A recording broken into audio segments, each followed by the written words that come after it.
Estamos con Santiago Mecconi. Santiago es trabajador de la línea 60 de colectivos, una línea que convoca a trabajadores y una comisión interna, digamos, muy combativa, un sindicato muy combativo, que ha venido protagonizando muchas luchas en el último tiempo, que ahora también, digamos, vienen de una serie de actividades justamente en denuncia de cómo la patronal ha abandonado el respeto por el trabajo, que finalmente provocó un accidente terrible que podría haberse evitado, que cobró la vida de un trabajador, David Ramallo.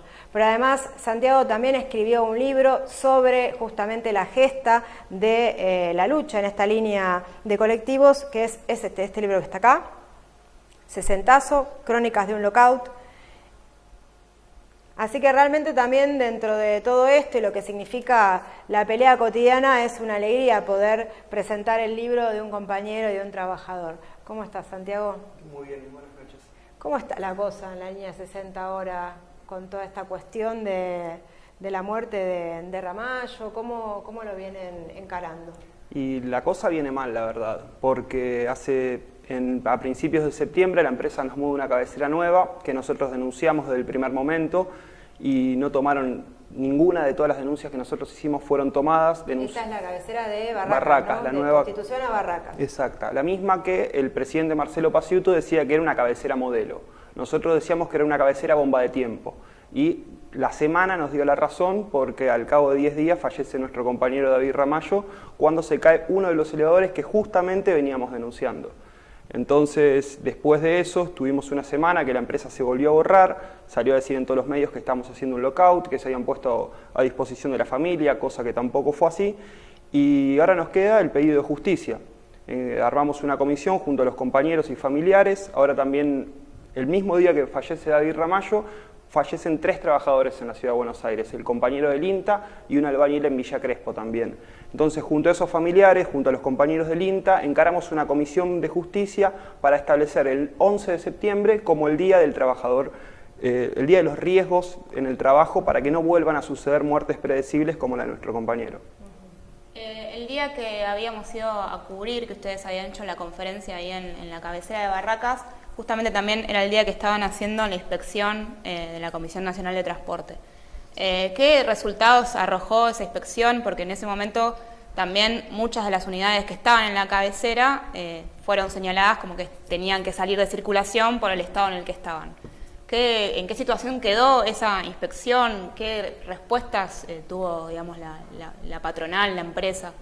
La empresa por lo general se suele atener a lo que dicen los entes. El problema es que nosotros, la cabecera en sí corresponde a la Superintendencia de Riesgo de Trabajo de la Ciudad de Buenos Aires, que en ningún momento nos mostraron la firma de habilitación y si lo único que hicieron fue venir y clausurar las partes, por ejemplo el taller y el autoelevador que le causó la muerte del compañero y nada más. Se atuvieron a eso, la empresa hasta ahora no hizo ninguna modificación en las instalaciones, sigue todo tal cual está. Y con respecto a las unidades, que nosotros también las venimos denunciando y denunciamos a la CNRT por ser cómplice de la empresa, lo único que hizo fue cortó las unidades, pero por cuestiones menores. Como por ejemplo, no tenían pasamanos o no tenían luces o le faltaba una pavada en realidad. Las cuestiones de fondo, que los colectivos no frenan, que los colectivos pierden dirección cuando el colectivo viaja lleno de pasajeros, no las resuelven. Tampoco se dieron a un plan para renovar la flota o a un plan para adecuarla a nuestros reclamos. Entonces el reclamo sigue vigente y nosotros seguimos luchando contra la empresa y contra los entes estatales que tienen responsabilidad en el fallecimiento y en la responsabilidad en la vida de los pasajeros que transportamos, bueno, por esto mismo. Yo creo que los trabajadores de la línea 60 se han ganado el respeto de todos los trabajadores y trabajadoras en general, pero que también la patronal es como que ha tenido que de alguna manera responder frente al reclamo que han llevado ustedes adelante en esta, bueno, acá vos recuperás parte de las crónicas y sobre todo, bueno, toda la lucha tan importante del año pasado y también cómo generaba adhesión de los usuarios de la línea 60 cuando no cobraban boleto. Bueno, en fin, ¿podrías contar un poco todo ese proceso de lucha que te lleva a escribir este libro y qué objetivos, o sea, por qué te pusiste a pensar en convertirlo en un libro? Pensar en convertirlo en un libro fue porque nosotros consideramos que toda la experiencia nuestra, de huelga a huelga, se pierde. Siempre terminamos discutiendo las mismas cuestiones. Con Iván Isa, un delegado de la línea 60, muy amigo mío, hacíamos una revista y veíamos que la revista no se leía. Intentamos armar una biblioteca y veíamos que los compañeros se llevaban los libros. Entonces intentamos buscar la forma de escribir sencillo, claro, para que el compañero lo entienda y que pueda recuperar esas experiencias. Cuando empezó la huelga del año pasado, que duró 42 días, yo tenía un cuaderno de bitácora donde todos los días anotaba, desde las intervenciones de los compañeros hasta mis impresiones, iba anotando todo.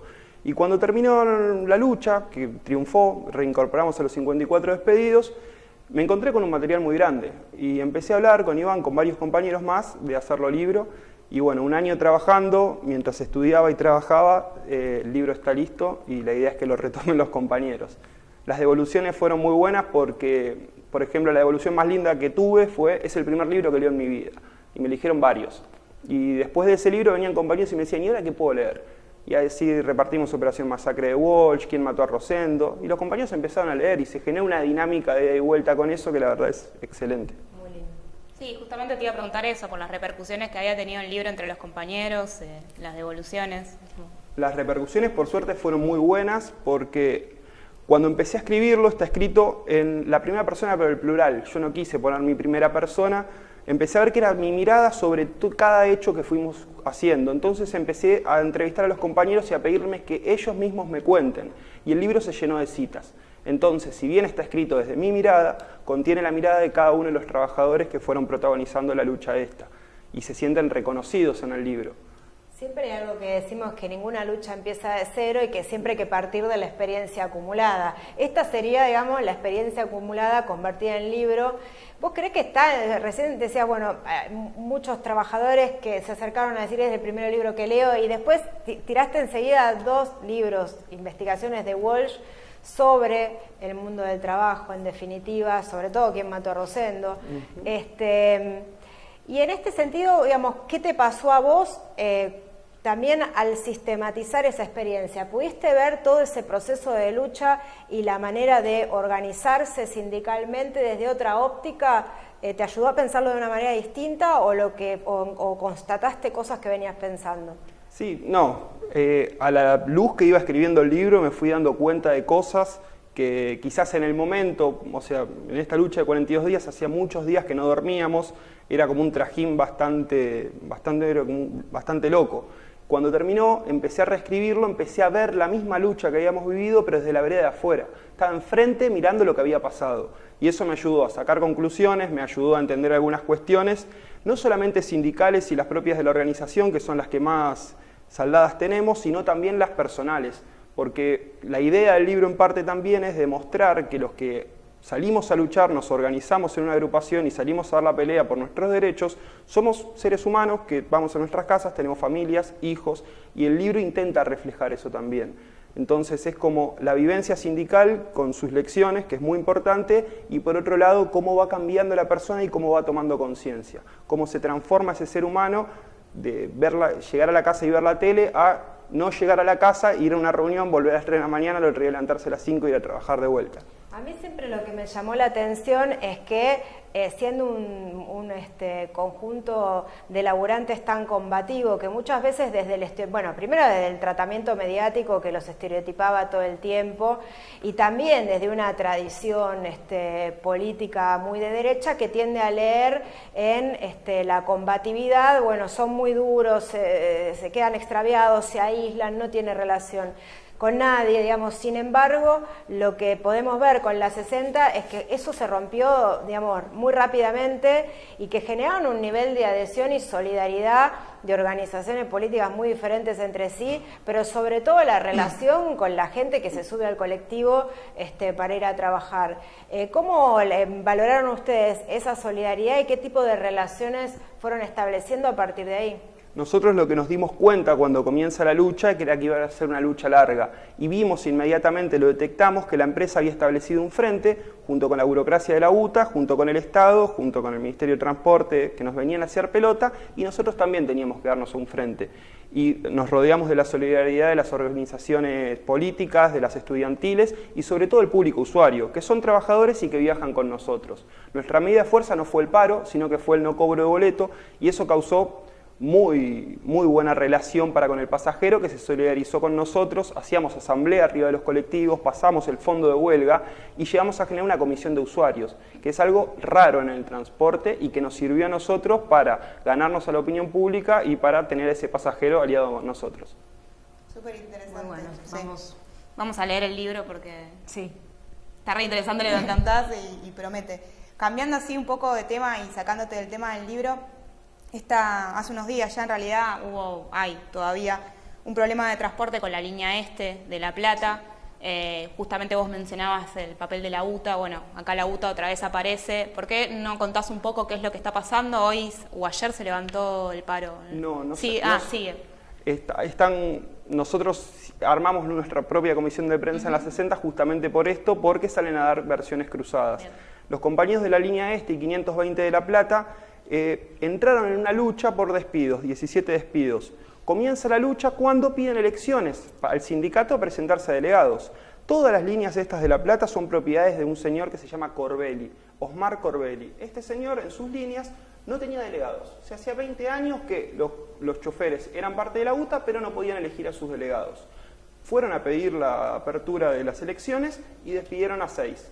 Empezaron la huelga y despidieron a 17. Y son más de 300 familias que hace casi 3 semanas que vienen dando una lucha gigante por el reconocimiento de su cuerpo de delegados y también por condiciones de trabajo mínimas. Ellos están denunciando que trabajan 16 horas diarias y un chofer que trabaja 16 horas diarias es un peligro al volante. La pelea que ellos dan, aparte de lo interesante que tiene, es que como trabajan sobre barrios bastante aislados de la periferia de La Plata, lograron la adhesión del barrio. Entonces, mismo los maestros del barrio que no podían llegar a las escuelas, ayer estaban cortando frente a la Catedral de La Plata, junto con los choferes por la reincorporación de los despedidos. Es una lucha que necesita llenarse de adhesión. Recomiendo que vayan a La Plata, que lo vean con sus propios ojos, es hermoso la pelea que vienen dando. Y nada, hay que rodearla de solidaridad para que esa lucha triunfe y no quede aislada. Y el sindicato, como bien vos decías, desgraciadamente juega un rol pro-patronal. Directamente van y los reprimió la gendarmería hace poco a estos compañeros y también los reprimió la patota del sindicato. El secretario general de La Plata, que se apellida Pedroso, directamente funciona como fuerza de choque de la empresa. Y estos compañeros lo vienen denunciando y es una situación bastante difícil, sobre todo teniendo en cuenta que son 300 familias con hijos chicos que están en un acampe prácticamente. Bueno, muy bien. Vamos a seguir entonces en contacto. Bueno, siempre estamos en contacto, seguiremos haciéndolo. ¿Dónde se consigue el libro? El libro en estos momentos o mandan un mensaje al Facebook nuestro, que es Agrupación al Volante, o si no en los locales de la Cooperativa del Zócalo, que queda acá en Río de Janeiro 668, y el otro queda frente a la Facultad de Ciencias Sociales Santiago del Estero, al 1000, exacto. Carlos Calvo, sería la esquina. La esquina. Por último, una convocatoria quería hacer el próximo miércoles, el 9 de noviembre, vamos a movilizar junto a los compañeros del INTA. Nos concentramos a las 9 de la mañana en Rivadavia 1268, hacemos un acto ahí y también marchamos junto a los familiares de David Ramallo, del compañero del INTA y del albañil de Villa Crespo, exigiendo justicia porque vamos a ampliar la causa. Así que los esperamos. ¿Dónde marchan? ¿De dónde? ¿Desde Rivadavia? La concentración es en Rivadavia y marchamos a los tribunales, todavía no está definido cuál, así que si nos siguen en la página lo vamos a estar contar. atentos entonces. Muchas gracias por Muchas acompañarnos, gracias a ustedes. Santiago, un gusto y vamos a un pequeño corte y enseguida volvemos con más información.